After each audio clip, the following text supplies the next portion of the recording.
హల్లెలూయా. దేవుడి స్తోత్రం. హల్లెలూయా. ప్రభునందు ప్రేమ వల్ల మనం వాక్య భాగం చదువుకుంటూ ఉన్నాము. యోహాను ప్రకటన గ్రంథము 16వ అధ్యాయము 16వ వచనము మనం చదువుకుంటూ ఉన్నాము. ఒకసారి ఆ మాట చదువు సహాయం చేస్తారండి.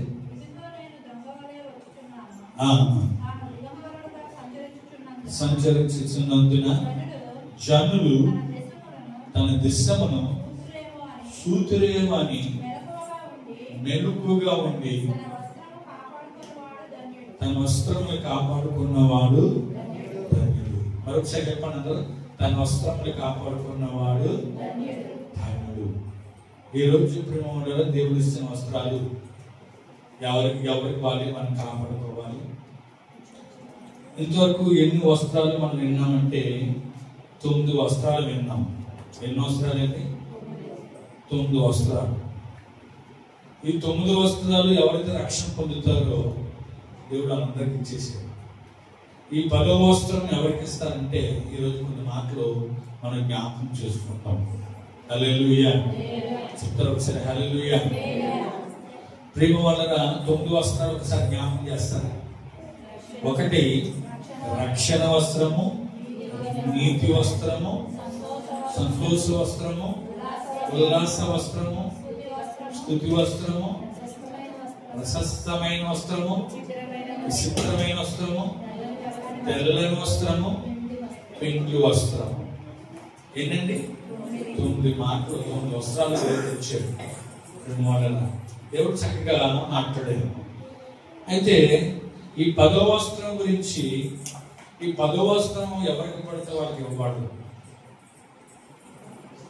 మేము దేవుడి సన్నిధికి వచ్చేసాం కదండి, మేము దేవుడి సన్నిధిలో కనపడుతున్నాం కదా, ఆదివారం కనపడుతున్నాం కదా అంటే వాళ్ళకి ఎవరికి ఇస్తారు అంటే, ఒకసారి 10వ వస్త్రం కూడా చదువుదామండి.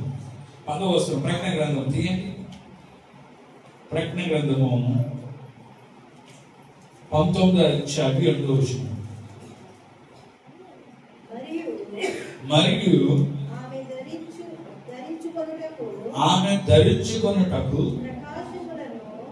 ప్రకాశమును నిర్మలమైనను సన్నపు నారబట్టను ఆమెకు ఇవ్వబడెను. అవి పరిశుద్ధుల నీతి క్రియలు. హల్లెలూయా. ఇది ఎవరికి పడ్డదంటే మీరు 7వ వచనము, అదే 19వ అధ్యాయం 7వ వచనంలో రాయబడ్డది. గొర్రె పిల్ల వివాహోత్సవం నుంచి అక్కడి చదవండి. వచ్చినది ఆయన భార్య తను తాను సిద్ధపరచుకొని ఉన్నది కనుక మనం సంతోషపడి ఉత్సాహించి ఆయన మహిమపరచుదామని చెప్పగా వింటిని. ఇది ప్రియమైన దేవుని బిడ్డలారా, పెండ్లి కుమార్తె ఎవరైతే సిద్ధపరచబడతారో, పెండ్లి కుమార్తె తన భార్య అంటే యేసు ప్రభు యొక్క భార్య గురించి రాయబడ్డది. యేసు క్రీస్తు భార్య ఎవరు అంటే మనందరికీ తెలుసు, సంఘమే ఆయన భార్య. సంఘమే ఆయన భార్య. అయితే ఈరోజు సంఘస్థులు ప్రేమ వల్ల ఏం జరిగిస్తే ఆయన భార్యగా ఉంటారంటే పరిశుద్ధమైన నీతి క్రియలు జరిగించాలి. ఏం జరిగించాలంట? పరిశుద్ధమైన నీతి క్రియలు చేయాలి. సన్నపు నారబట్ట అంటే ఏంటి? పరిశుద్ధమైన నీతి క్రియలు. ఆమెకు ఇవ్వబడినది ఎవరికి అంటే పెండ్లి కుమార్తెకి. ప్రేమ వల్ల బాప్టిజం చూసుకొని ఇలా దేవుని సన్నిధికి కూర్చున్న అందరూ కూడా పరలోకానికి వెళ్తారు. కానీ పరలోకములో నూతన యెరూషలేము ఉన్నది. పరలోకంలో ఏమన్నదండి? నూతన యెరూషలేము ఉన్నది. ఆ నూతన యెరూషలేములో ఎవరు వెళ్తారంటే, ఎవరైతే పెండ్లి కుమార్తెగా సిద్ధపరుస్తారో వారే ఆ నూతన యెరూషలేములో ప్రవేశపెడతారు. హల్లెలూయా. చిత్తం ఒకసారి హల్లెలూయా. ఆ నూతన ఎరుసలేము ఎవరు సిద్ధపరచబడతారండి? చెప్పండి ఒకసారి అండి. ఎవరైతే పెండ్లు కుమార్తెగా సిద్ధపరచబడి సన్నపు నారబట్టలు ధరించుకుంటారో, సన్నపు నారబట్టలు ధరించుకుంటారో అనగా పరిశుద్ధ నీతిక్రియలు ఎవరైతే కలిగి ఉంటారో వారు మాత్రమే ఎక్కడికి వెళ్తారు? నూతన ఎరుసలేముకి వెళ్తారు. నూతన ఎరుసలేముకి వెళ్ళాలంటే మామూలుగా కాదండి. పరలోకం వేరే, పరలోకంలో నుంచి పరలోకంలో ఉన్న నూతన ఎరుసలేము వేరు. దేవుడి మందిరమే కానీ పరిశుద్ధ స్థలము, అతి పరిశుద్ధ స్థలం అన్నది బైబిల్లో ఉందండి. పరిశుద్ధ స్థలం అన్నది అతి పరిశుద్ధ స్థలం. పరిశుద్ధ స్థలంలోకి అందరూ రావచ్చు కానీ అతి పరిశుద్ధ స్థలంలో అందరూ కూడా వెళ్ళరు. కాబట్టి ఈ యొక్క నూతన ఎరుసలేములు ఎవరు ప్రవేశపెడతారంటే ఈ సన్నపు నారబట్టు ధరించుకున్న వారికే దేవుడు వారికే ప్రవేశపెడతారు. ఉదాహరణకి మధ్యకాల సమయంలో ఎక్కువ ఏమంటున్నామంటే పులస చేప అంటున్నాం కదా. పులస వింటున్నారు లేదండి? వింటున్నాం, ఎక్కడ చూసినాం ఆ వార్త. వరదలు రావాలి వార్త ఎంత ఉంటామా ప్రేమ విని చాలా బాగుంటుంది అంటారు. మనం వింటాం కానీ తినం. తిన్న వాళ్ళు వేరే వాళ్ళు ఉంటారు కదండి. మనం వినుడు వరకు విని కాబట్టి న్యూస్లోకి వస్తున్నాం ఇది పులస అని. అర్థం కాలేదండి? ఇది పులస అని న్యూస్లో చూస్తున్నాము, లేదంటే పేపర్లో చూస్తున్నాము. తిన్నవాళ్ళ రుచి వేరే ఉంటుంది. తిన్నవాళ్ళ రుచి వేరే ఉంటుంది. అలాగే నూతన ఎరుసలేములో ఉన్న వాళ్ళు ఒకలాగా ఉంటారు, పరలోకంలో ఉన్న వాళ్ళు చూసిన వాళ్ళు అంతే. చాలా మంది ఆ నూతన ఎరుసలేము చూస్తారంట. ఆ నూతన ఎరుసలేములు ఎవరు సిద్ధపరచబడతారంటే పెండ్లు కుమార్తెగా సిద్ధపరచబడ్డ వారు మాత్రమే. హల్లెలూయా, హల్లెలూయా. ఎందుకు ఈ లోకంలో ఉన్నప్పుడు మనం ఏం చేయాలంటే పరిశుద్ధమైన నీతిక్రియలు జరిగించాలి. దేవుడు అంటాడు, ఏమంటాడు తెలుసా అండి? ప్రకటన గ్రంథం 2:2 ప్రకటన 2:2 ఏమంటాడంటే నీ క్రియలు నేను ఎరుగుదును అంటాడండి. నీ క్రియలు నేను ఎరుగుదును, నీ కష్టములు నీ క్రియలు ఉన్నాయి, నీ సహనములు నేను ఎరుగుదును. ప్రభు ఎరుగుతాడంట. నువ్వు మనం ఏ క్రియలు, ఇప్పుడు క్రియలు అంటే ఏం చెప్పండి? క్రియలు అంటే ఏమని చెప్తారా అంటే పని, అవునే కదా. ఉదాహరణగా యేసు ప్రభువు దేవుడు లోకం ఎంతో ప్రేమించని ఉన్నది. ఎలా ప్రేమించాడు అంటే ఏదో పెదలమే కాదండి, క్రియల రూపంగా ప్రేమించాడు. అవునే కదండి. యేసు ప్రభు ప్రేమలు ఏమున్నాయి? అందరు చెప్పాలండి, క్రియలు ఉన్నాయి, క్రియలు కనపడుతున్నాయి. ప్రేమకు సాదృశ్యం మరణం, త్యాగం. అవునే కదా, అవునే కదండి. ఇక్కడ ఉన్నారా? హల్లెలూయా చెప్పండి. సరిపెట్టిన ఒకసారి హల్లెలూయా చెప్పండి. వెనకాల సరిపెడతాం. ప్రేమ దేవుడు ఒక మాట ఆలోచించండి. యేసు ప్రభువుని ప్రేమించారంటే క్రియలు కనపడుతున్నాయి. మనము ప్రేమిస్తున్నామంటే మనలో క్రియలు కూడా కనపడాలి. క్రియలు ఉన్న వారు వర్షాన్ని చూడరు, ఎండను చూడరు. అవునే కదండి. దేవుని ప్రేమించిన వారు అయ్యో దేవుడు నా కొరకు ఎంత త్యాగం చేశాడు, ఆయన ఆరాధనకి ఈరోజు దేవుని సన్నిధికి నేను వెళ్ళిపోవాలి, దేవుని మందిరానికి వెళ్ళిపోవాలి. వర్షం వచ్చిన దేవుని మందిరం అంటే చాలా మంది ఈ రోజుల్లో నిర్లక్ష్యం చేస్తారు. అదే డ్యూటీ ఎవరైనా నిర్లక్ష్యం చేస్తారా? డ్యూటీ నిర్లక్ష్యం చేస్తారని చేయరు. వర్షం వచ్చినా వెళ్ళిపోతారు, ఎండ కాసినా వెళ్ళిపోతారు. ఇంకా ఇంకో మాట చెప్పాలండి, ఇంకా కరోనా సంచారం చేస్తుందనే వెళ్ళిపోతారు డ్యూటీ. ఉదాహరణ చెప్తున్నాను. అది కరోనాకి భయపడి అమ్మో మా సార్ ఏమంటారు, లేకపోతే మా యజమాని ఏమంటారని. కానీ మన దేవుడు ఏమంటాడని భయం లేదండి చాలా మందికి. వర్షం వస్తుంది, సహజం, కాలం కాబట్టి. నువ్వు దేవుని మందిరానికి వస్తున్నావంటే దేవుడు నిన్ను కాపాడనా? రొంప తగలకుండా, దగ్గు రాకుండా నేను ఎంతగానే కాపాడుతాను. దేవుడు నువ్వు ఎంతగా ప్రేమిస్తాయి. నువ్వు ప్రేమిస్తే దేవుని క్రియల రూపంగా నువ్వు ప్రేమిస్తే ప్రేమ దేవుడు నిన్ను వదిలిపెట్టేవాడు కాదు. హల్లెలూయా చెప్పండి, హల్లెలూయా. పొద్దున కూడా మన ఎంట వచ్చి ఏం చెప్పండి, మన ఇంట్లో వచ్చి క్రియలే. ఒకసారి ప్రకటన గ్రంథము 13వ అధ్యాయము 14వ వచనం చదువుతామా? 14వ అధ్యాయం 13వ వచనం చదవండి అమ్మా. 14వ అధ్యాయము 13వ వచనం. సారీ, చదవండి. అంతటెప్పటి నుండి ప్రభువునందు మృతి పొందిన మృతులు ధన్యులని ఒక స్వరం వింటిని, ఒక స్వరం చెప్పగా వింటిని. నిజమే, వారు తన ప్రయాసాలను మాని విశ్రాంతి పొందుచున్నారు. వారి క్రియలు వారెంట పోలుచున్నాయని ఆత్మ చెప్తున్నాడు. హల్లెలూయా. ఏం పోతున్నాయి ఏంటండి? వారి క్రియలే వారంట పోతున్నాయి. నువ్వు చెడ్డ పని చేసినా లేదా మంచి పని చేసినా అది నీకంట వచ్చేది. అర్థం కలదండి.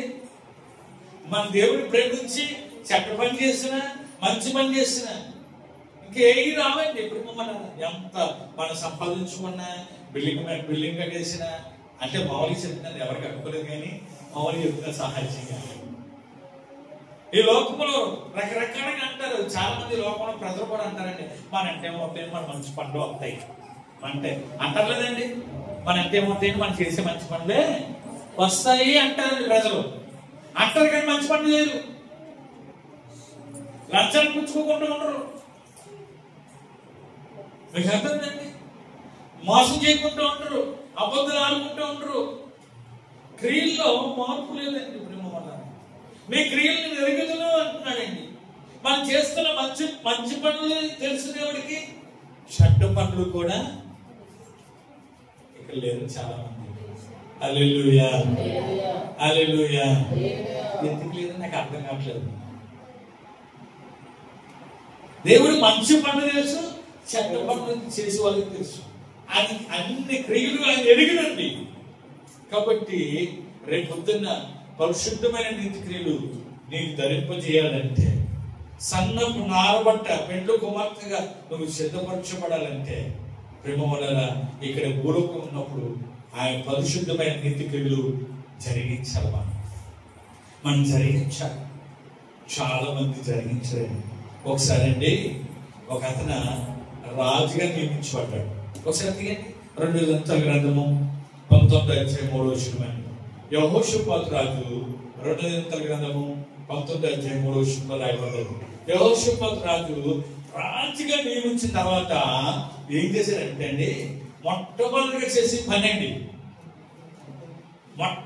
2 దినవృత్తాల గ్రంథము 19వ అధ్యాయం 3వ వచనం.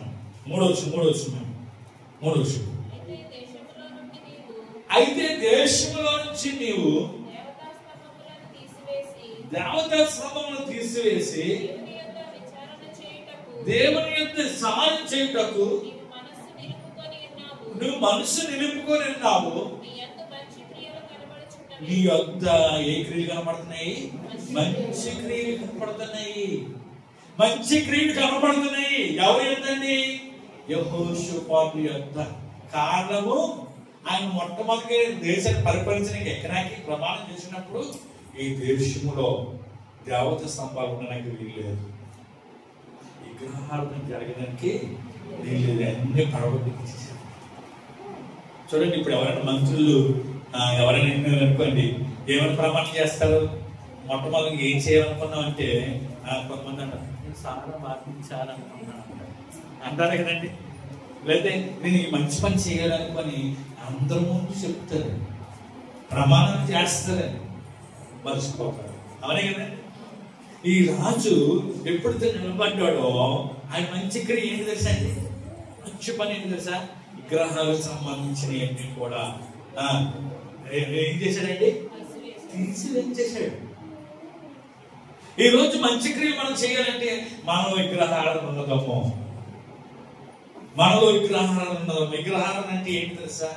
దేవుని కంటే ఏది ఎక్కువ ప్రేమిస్తున్నామో అదే విగ్రహాలు. దేవుని కంటే ఏది మనం ఎక్కువగా ప్రేమించుకోవద్దు. ఒక దేవుడిని ప్రేమిస్తున్నామంటే మనం వర్షాన్ని చూస్తామా? ఎండను చూస్తామా? హలో చెప్పండమ్మా, చూడము. దేవుని ప్రేమే కనపడుతుంది వర్షం కనపడదు, నీ ఎండ కనపడదు, చలి కనపడదు. ఈరోజు దేవుని కంటే మన శరీరం ఎక్కువ ప్రేమించేసుకుంటాం. అదే కానీ యెహోషాపాతు రాజు మొట్టమొదటిగా రాజుని నియమించి మనిషిని నిలుపుకొని ఏం చేసి దేవస్థానాలను తొలగించేసాడు. ఎక్కడ కూడా ఏ మూల కూడా ఏ రోడ్డు మీద కూడా ఉండడానికి వీళ్ళదని ఆయన ఇచ్చేసాడు. ఆయన మంచి క్రియలు కనపడుతున్నాయి. ఆయన మంచి క్రియలు అంట ఏంటి అని కనపడుతున్నాయి అంటే నన్ను చేసిన మంచి పని. అది మంచి పని చెడ్డ పని చెప్పండి, అందరూ చెప్పాలి. ఈరోజు మనము కూడా మంచి పని అంటే మంచి క్రియలు చేయాలి, దేవుని కొరకు మంచి క్రియలు చేయాలి. అందుకే నీ మీద ఒక తప్పు మోపవలసి ఉన్నది అంటాడు. ఏంటంటే తప్పు అంటే నువ్వు మొదట నా క్రియలు నువ్వు మరిసిద్దివి అంటాడు. మొదట నా క్రియలు ఏం చేసావు? నువ్వు మొదట చేసిన క్రియలు మర్చిపోయావు. మొదట మంచి పనులు చేస్తున్నారు. ప్రభు అంగీకరించినప్పుడు, ప్రభు నమ్ముకున్నప్పుడు మంచి పనులు చేసేవాళ్ళు. కానీ రాను రాను ఏమైపోతుందంటే ప్రేమ వలన మంచి పనులకు దూరం అయిపోతున్నాం. మంచి పనులకు ఏమైపోతున్నామండి? దూరం అయిపోతున్నాం. ఎందుకు దూరం అయిపోతున్నామంటే ఒక్కసారి 106 కీర్తన భాగం 3వ వచనం చూడండి. 106 కీర్తన భాగం 35 వచనం అండి. 35 3 అంటున్నాను. 35 వచనం చదవండి. అన్యజనులతో సహవాసం చేసి వారి క్రియలు ఏం చేస్తున్నారంటే ఇప్పుడు వాళ్ళతో సహవాసం చేస్తే వాళ్ళు ఈరోగిపోతారంట, ఆరైపోతారంట. అవునే కదండి అమ్మా, వింటున్నారా? అన్యజనులతో సహవాసం చేసి వాళ్ళ క్రియలు చేస్తున్నారు కానీ మన క్రియలోకి నడుపుతున్నారు. వాళ్ళతో సహవాసం చేయవచ్చు కానీ వాళ్ళతో వాళ్ళ క్రియలు మనము రే నువ్వు నా ఫ్రెండ్ వేసి ఈరోజు మా గుడికి టెంపుల్కి రావాలంట. నేను ఒక తీర్మానం చేసుకున్నాను, నేను ప్రభుని నమ్ముకున్నాను రా, మెట్లు కూడా ఎక్కననుకున్నాను అని చెప్పాలి తప్ప. కానీ అయ్యో నా ఫ్రెండ్ రమ్మన్నాడేంటి? ఎవరు రమ్మన్నారు? నా ఫ్రెండ్ రమ్మన్నారేంటి? ఫ్రెండ్ నేను పర్లోకి తీసుకెళ్తాడా? చెప్పండి, ఫ్రెండ్ నాకు నేను తప్పిస్తాడా? అన్యులతో సహవాసం చేసి వాళ్ళ క్రియలు జరిగిస్తున్నారు ఈ రోజుల్లో. మన సాహసం ప్రభు యొక్క సాహసంలోకి వస్తే మంచి పనులు వస్తాయి, మంచి క్రియలు వస్తాయి. అవునే కదండి? ఈ రోజుల్లో చాలా మంది అయ్యో వాళ్ళు ఏమనుకుంటారు, ఎవరు చెప్పండి? అన్యులు ఏమనుకుంటారు, అయ్యో పక్క వాళ్ళు ఏమనుకుంటారు, ఇది ఆలోచన తప్ప దేవుడు ఏమనుకుంటారని ఆలోచన లేదేమో. అన్యులతో సహవాసం చేస్తే వాళ్ళ క్రియలు జరిగిస్తున్నారు, వాళ్ళ క్రియల వైపు చూస్తున్నాం కానీ మన క్రియలు మంచి క్రియల వైపు నడిపిస్తలేదు, మంచి పనుల వైపు నడిపిస్తలేదు. మనం వాళ్ళతో సహవాసం చేయకూడదు, వాళ్ళతో సంబంధం పెట్టుకోవచ్చు కానీ వాళ్ళతో మనం సహవాసం మనం చేయకూడదు. హల్లెలూయా చెప్పండి ఒకసారి, హల్లెలూయా. ఎవరు మన శత్రువు కాదు, శత్రువు అండి. ఎవరు మనకి శత్రువు కాదు. అందరినీ ప్రేమించాడు దేవుడు, మనల్ని ప్రేమిస్తున్నాడు దేవుడు. హల్లెలూయా. కాబట్టి మనం ఏమి వాళ్ళు వద్దన్నది కానీ వాళ్ళరా వాళ్ళ క్రియలు మనం జరిగించుకోకూడదు. వాళ్ళు చేసే పనిలో మన పాలు భాగస్తులుగా ఉండకూడదు. వాళ్ళు చేసే పనిలో ఎలా ఉండకూడదంటే పాలు భాగస్తులుగా ఉండకూడదు. ఎందుకు ఉండకూడదు తెలుసా? ఎందుకు ఉండకూడదంటే మన చేతులకు మలినం అనిపిపోదు. ఒక దైవజనుడు ట్రైన్లో ప్రయాణం చేస్తున్నాడు. ట్రైన్లో ప్రయాణం చేస్తుంటే ముగ్గురు కూర్చొని ప్యాక్ ఆడదామని సిద్ధపడుతున్నారు. ప్యాక్ ఆడదాం అంటే ఇంకొక వ్యక్తి కావాలి, 4 కావాలని కదా నాకు తెలియదు. ప్యాక్ ఆడడానికి 4 కావాలని కదండి. అయితే ఆ దైవజనుడు పిలిచారంట. ఆ దైవజనుడు పిలిస్తే బాబాయ్ ఇక్కడ రా అన్నారంట. ఆయన వెళ్ళాడంటే ఏంటంటే ఇప్పుడు 4వ మనిషి కావాలి, నీకు చెయ్యాలి, ఇది ఉన్నది అని అన్నాడంట. ఆయన అన్నాడంటే నేను బుద్ధలో నుంచి చేయి తీసే మళ్ళా బుద్ధలో ఎలా చేయి పెట్టుకున్నాను అన్నాడు. హల్లెలూయా. బుద్ధలో నుంచి నా చేయి బయటకు వచ్చింది, నేను మళ్ళా బుద్ధలో ఎలా పెట్టను అన్నాడంట. మీకు అర్థమైందండి? అంటే ప్యాకెట్ అంటే ఏంటది? వద్దే మళ్ళీ అన్ని పడింది. అయ్యో మా స్నేహితుడే కదా, మా ఓడే కదా, ఆడమన్నాడు కదా, ఆడమనుకోండి. బురద అడ్డుకుంటుంది, బురద అడ్డుకుంటుంది ప్రేమ అన్నారా? ఒకసారి ఆలోచించాను. అన్యులతో సావాసం చేసిన వాళ్ళ క్రియలు ఎలా జరిగిస్తున్నాం. అందుకే అపొస్తలుల కార్యములు ఏమంటాడంటే, అపొస్తలుల కార్యము 26 చదవండి. 26 మొదట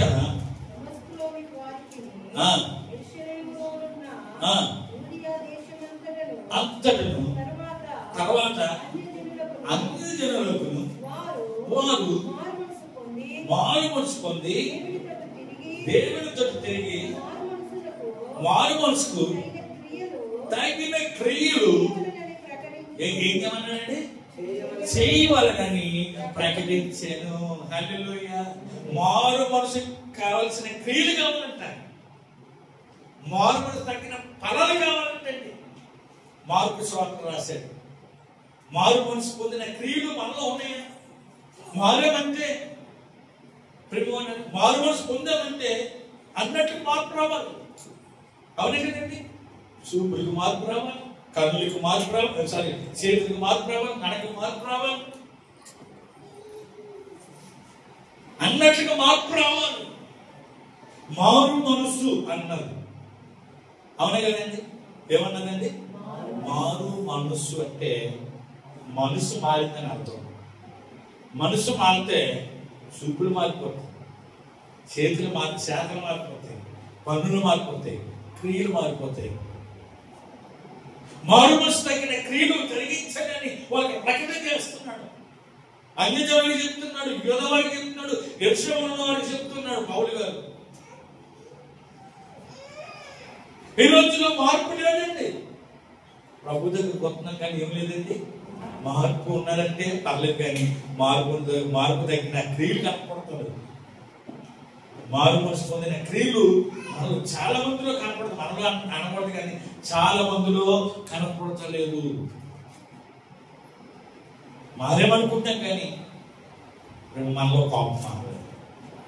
మారేమనుకుంటున్నాం కానీ మనలో అబద్ధాలు మారలేదు. మారేమనుకుంటాం కానీ చెప్పండి మన చూపుడు మారలేదు. ఇంకెక్కడండి? దేవుడు నాకు సమీపంగా ఉన్నది. దేవుడు నిన్ను పెండ్లి కుమార్తెగా, ఆయన భార్య ఉండాలని దేవుడు ఇష్టపడుతున్నాడు. నీకు నారబట్ట ఇవ్వాలని ఇష్టపడుతున్నాడు. ఇవ్వాలంటే ఏం చేయాలి? మారు మనసు తగిన ఫలాలు ఫలించాలండి. మారు మనసు తగిన క్రియలు జరిగించాలందా? చెప్పండి. మత్తయి సువార్త 3:7 కూడా మీరు చదువుకున్నట్లయితే మారు మనసు తగిన ఫలాలు ఫలించండి. ఫలాలంటే క్రియలే. ఫలాలంటే ఏంటండి? క్రియలే. మార్పు చెందావు కానీ, మారు మనసు వచ్చింది కానీ మన క్రియలు. ఈరోజు రేపు పొద్దున్న దేవునికి నాడబట్టని ఏంటండి? పరిశుద్ధమైన నీతి క్రియలు. ఏంటంటే పరిశుద్ధులైన నీతి క్రియలు. నీకు నాడబట్ట ఇవ్వబోతున్నాడు దేవుడు, నీకు ధరించబోతున్నాడు, పెండ్లి కుమార్తెగా నేను ఉంచబోతున్నాడు. ఆ నూతన యెరూషలేములో పెండ్లి దేవుడారా, ఎవరికి లేని ధన్యత నీకు ఇవ్వాలంటే ఈరోజు నువ్వు పరిశుద్ధమైన క్రియలు కలిగి ఉండాలి. పరిశుద్ధమైన నీతి క్రియలు జరిగించాలి. అపవిత్రమైన క్రియలకు దూరంగా అయిపోవాలి. మంచి క్రియలు మనలో కనపడాలి. మంచి పనులు మనం చెయ్యాలి. దేవుడి కొరకు, దేవుడి కొరకు ఏ పని అయినా పూనుకోవాలి. మన ఒక సేవకుడు సాక్ష్యం చెప్తూ ఉన్నారు. సాక్ష్యం చెప్తుంటే నేను ఆశ్చర్యపోయాను. ఒక వ్యక్తి వచ్చి, అయ్యా మరి 3 రోజులు మీటింగ్ జరుగుతుంది కదా, నాకు ఏ పని అప్పు చెప్తారంట. సేవకులు అన్నారంట, అన్ని పనులు అందరికి అప్పు చెప్పేసాను, 2 పనులు ఉన్నాయన్నారంట. అయ్యా 2 పనులు నాకు అప్పు చెప్పని నేను చేస్తానన్నారంట. ఏం పని అంటే, ఈ 3 రోజులు బాత్రూమ్ కడగాలి, ఈ 3 రోజులు చెప్పుల దగ్గర నుండి లైన్గా ఉండాలన్నారు. అయితే నేను చేస్తానయ్యా అన్నారు. ఆయన తీరా చూస్తే ఎవరు తెలుసా? ఐఏఎస్ కలెక్టర్ గారు. నేను బాగా చేస్తానండి అని తీర్మానం చేసుకున్నారు. హల్లెలూయా చెప్పండి, హల్లెలూయా. అంటే అవి మంచి పనులా చెడ్డ పనులా చెప్పండి. అందుకు చెప్తలేదు. భక్తులు కాదు మంచి పని చెడ్డ పని దేవుని పని చేస్తున్నారు. మనుషులు గొప్ప కోసం కాదండి చేసేది. మనుషులు గొప్ప కోసం చేస్తే రోడ్డు మీద పెట్టుకొని చేసుకోవచ్చు పనులు. ఏమైనా గొప్ప కోసం వెళ్ళిపోవాలంటే ఏదైనా చేసుకొని యూట్యూబ్లో పెట్టుకొని ఫేస్బుక్లో పెట్టుకోవచ్చు. గొప్పల కోసం మనం చేయకూడదు. ఎప్పుడు కూడా ఎవరి కోసం చేయాలంటే దేవునికి ఒక మంచి పనులు మనం చేయాలి. హల్లెలూయా చెప్పండి, హల్లెలూయా. ప్రభు శక్తితో వచ్చి నెలలో 24, 25, 26 3 రోజులు ఉపవాస ప్రార్థన పెట్టాలని ప్రార్థన చేస్తూ ఉన్నాం. మంచి దైవజనులు 5వ వచ్చి బిలిగ్రాహం గారు రాబోతున్నారు. కాబట్టి మీరు ప్రార్థన చేయండి. మీటింగ్ కొరకు మనం చాలా మంది ఏం చేస్తారు, మీటింగ్ అయిపోయిన తర్వాత ఇంకా చూసుకొని ఇంకా బ్యాగ్ సర్వీస్ని వెళ్ళిపోతూనే ఉంటారు. ఆశీర్వాదం కొంతమంది ఆశీర్వాదం ప్రార్థన ఉంటారు, లేదా దగ్గర కొంతమంది వెళ్ళిపోతూనే ఉంటారు. లాస్ట్ వరకు ఉండి ఆ కుర్చీలో కుర్చీ వేసి, కుర్చీలు మనకి ఎక్కువ ఉంటాయండి, ఎక్కువ ఉంటాయి చెప్పండి. ఇప్పుడు కూడా ఆరోగ్యం కూడా అంతే, కుర్చీలు అలాగే ఉంటాయి. లాస్ట్ ఉన్న బ్రదర్ లలిత సిస్టర్ గారు కొంతమంది 2-3 ఉన్నారు, వాళ్ళు సర్దేసి వెళ్తా ఉంటారు. అంటే పేరు గొప్ప గురించి చెప్తారు కానీ నీ ఎదుర్కొన్న దేవుడి పని అనుకుని మనం ఏం చేసాం, ఆ కుర్చీలో కుర్చీ పెట్టు అనుకోండి, లేదంటే వెళ్ళిపోయేటప్పుడు చెత్త పడ్డదనుకో చూసేసి వెళ్ళిపోయాం అనుకోండి. అవి మంచి పనులండి. రేపు పొద్దున్న నీతో వస్తాయి, నీతో నీ డబ్బు రాదు, నీతో నీ సొమ్ము రాదు, వస్తుందా? నీతో నీ బంగారం రాదు. అలెగ్జాండర్ గారు చనిపోయినప్పుడు ఆయన చనిపోకముందు అన్నాడంట, బాబు చచ్చిపోయినప్పుడు నా 2 చేతులు బయట పెట్టి సమాధిలో తీసుకెళ్ళండి అన్నాడంట. ఏంటి అని అలా చెప్పారు అన్నాడంట. ఇగో ఉట్టి చేతితో వచ్చాను, ఉట్టి చేతితో వెళ్తున్నాను. అలెగ్జాండర్ అంటే మామూలు కాదంట, బోర్డు డబ్బున్న రాజా చక్రవర్తి. ఎలా వచ్చాడంట, నేను ఉట్టి చేతితో వచ్చాను, ఉట్టి చేతితో వెళ్తున్నాను తెలిసి చెప్పడానికంట. అవా 2 చేతులు పైకి ఎత్తేసి సమాధి చేయమన్నాడు, బాక్స్ తీసుకెళ్ళమన్నాడు. అయినా మనం ఏమైనా తీసుకెళ్తాం చెప్పండి, తీసుకుపోలేము. ఉసుకుపోలైనా ఉసుకుపోలు తెలుసండి, అది ఎంత ఉంటుంది, అందుతో పోతుంది. అది కూడా మనతో రాదంట. ఏమొస్తాయి అంటే మనం చేసే చెప్పండి నీతి క్రియలు, పరిశుద్ధమైన క్రియలు, దేవుడి కొరకు ఏ పని చేసినా అవి ఎంతో చేస్తాయి. రేపు పొద్దున్న నీకు పెండ్లి కుమార్తెగా ఆ నారబట్ట ధరింపజేయబోతున్నాడు. హల్లెలూయా. పెండ్లి కుమార్తెగా నారబట్ట అండి, పరిశుద్ధమైన నీతి క్రియలని నారబట్ట నీకు ధరించబోతున్నాడు పెండ్లి కుమార్తెగా. ప్రియమైనలారా, దేవుడికి పని చేయడానికి మనం సిద్ధపడతాం. దేవుడి సేవకులు వచ్చారనుకోండి, పాస్టర్ ఈ పూటను వడ్డిస్తానండి, ఏమన్నారా అమ్మగారు ఈ పూట పాస్టర్ వడ్డిస్తామండి. వడ్డించినట్లు వంతులు వేసుకోవాలి. పాస్టర్కి వడ్డించడానికి ఏమి వేసుకోవాలండి, అవి మంచి పనులండి. ఏలియా ఎలీషా మోషే ఏమన్నాడు కదా, మోషే చేతుల మీద నీళ్ళు పోసుకోవడానికి యెహోషువ దేవుడు వదిలిపెట్టాడు ఆయన్ని. మోషే కంటే అది వాడుకున్నాడు. ఎలీషా ఏం చేసేవాడంటే అండి చెప్పండి అమ్మా, చేతుల మీద నీళ్ళు పోసుకోవాడంట. అన్నదన్న తర్వాత ఆయన వదిలిపెట్టాడా? ఏలియా 7 చేస్తే ఎలీషా ఎన్ని చేశాడంట? 14 అద్భుతాలు చేశాడు. మీకు అర్థం కలదండి. వచ్చి మనం కంటే చేతుల్లో నీళ్ళు పోసిన, చేతులు కట్టుకుని నీళ్ళు ఇచ్చిన, వాళ్ళు వడ్డించిన, ఒకరు 14 లోపల ఉన్న చేపలు వస్తారు, వాళ్ళు వడ్డించినప్పుడు ఇంటికి వెళ్ళిపోతాం. ఎప్పుడూ ఇంట్లో ఉంటాం కదా, ఆ మీటింగ్ టైంలోనే మనం ఏం చేయాలి చెప్పండి, చెప్పండి అమ్మా, చెప్పండి. హల్లెలూయా చెప్పండి, హల్లెలూయా. ప్రియమైన దేవుని బిడ్డ ఒక నిమిషం ఆలోచించండి. నేను ముగింపులోకి వచ్చేస్తున్నాను. ముగింపులోకి వస్తున్నాను. ఏముండాలంట? మారు మనసు తగిన క్రియలు మనలో కనుక్కోవాలి. మనం మార్పు చెందామంటే, మన మనసు మారిందంటే మంచి పనులు మనం చేయాలి. రెండోది ప్రేమ వల్ల చాలా మాటలు ఉన్నాయి, కానీ రెండోది ఒకసారి తీర్థరా. రెండో మాట ఏంటంటే యాకోబు పత్రిక 2:14 వచ్చిన యాకోబు పత్రిక 2:14 వచ్చిన ఏ మాట చెప్పేసి ముగించేస్తాను. నా సహోదరులారా, క్రియలు లేనప్పుడు ఎవడైనా నాకు విశ్వాసం కలదని చెప్పిన ఎడల అట్టి విశ్వాసతని అట్టి విశ్వాసం రక్షించగలరా? ఏ విశ్వాసం అంటే అమ్మా ఉన్నారా? క్రియలు లేని విశ్వాసము ఉన్నది. క్రియలు లేనప్పుడు విశ్వాసం ఉన్నది చెప్తే అది ఎందుకు? లాస్ట్ మాట్లాడదాం. లాస్ట్ వచ్చింది పైన ప్రాణము లేని శరీరము ఎలాగ మృతమో అలాగే క్రియలు లేని విశ్వాసము. అర్థమైందండి? అది ఇక్కడ ఉన్నారా? అలా చెప్పాలి. ఇక్కడ ఉన్నారా? హల్లెలూయా.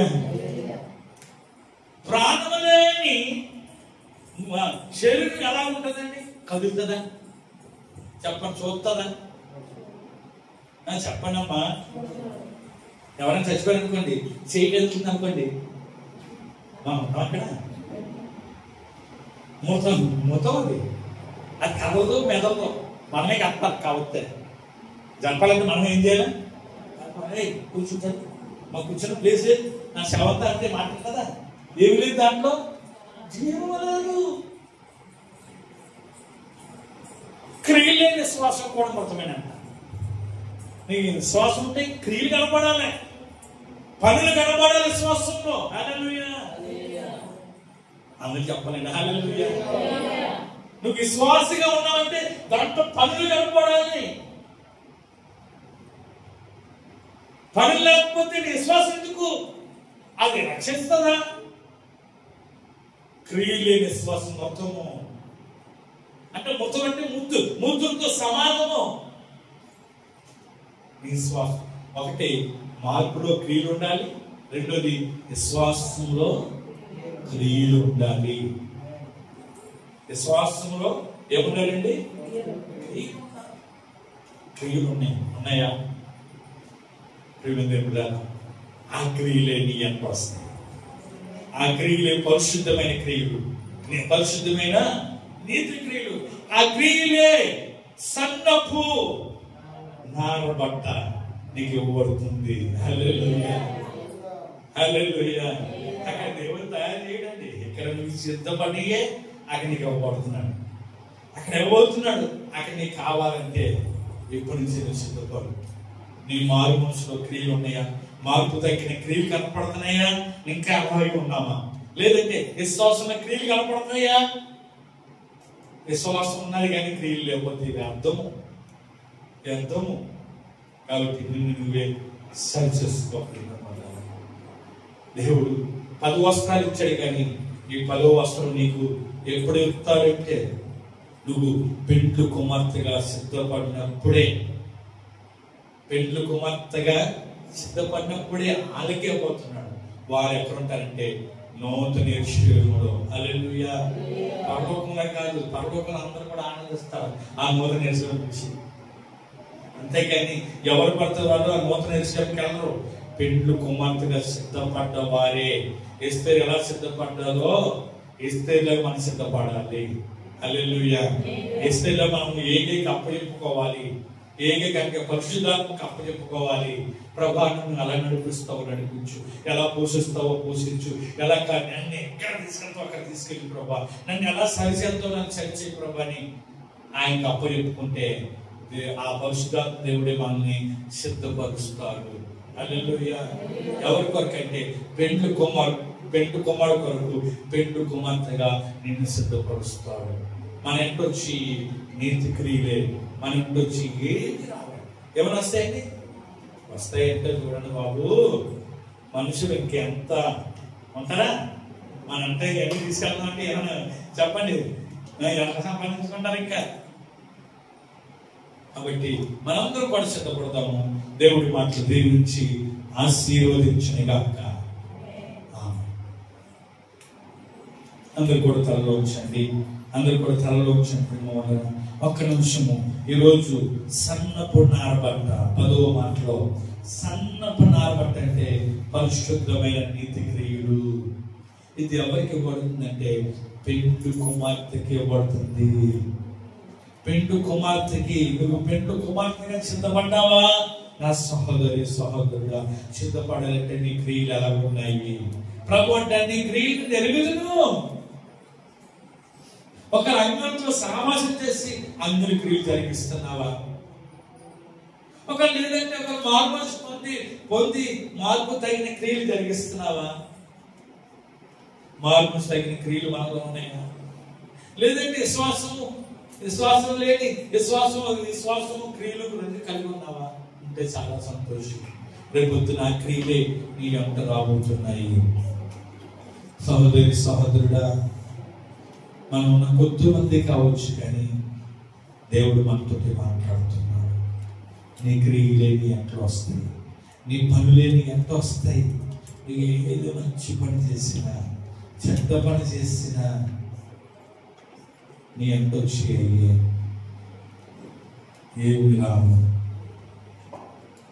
ఏమి రావు. క్రియలు లేకుండా ఉన్నావా? క్రియలు లేని విశ్వాసం మొత్తము.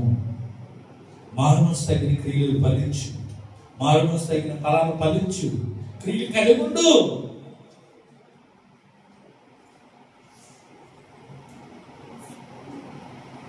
మమ్మల్ని ఎంతగా ప్రేమిస్తున్న మా ప్రియా నువ్వు గొప్ప దేవుడిగా చెప్పడు. ఎన్న వాక్యం మా అంతర్తో కూడా నేను కట్టి ఫలించాను. యేసు నామములో ప్రార్థిస్తున్నాను. ఆమేన్.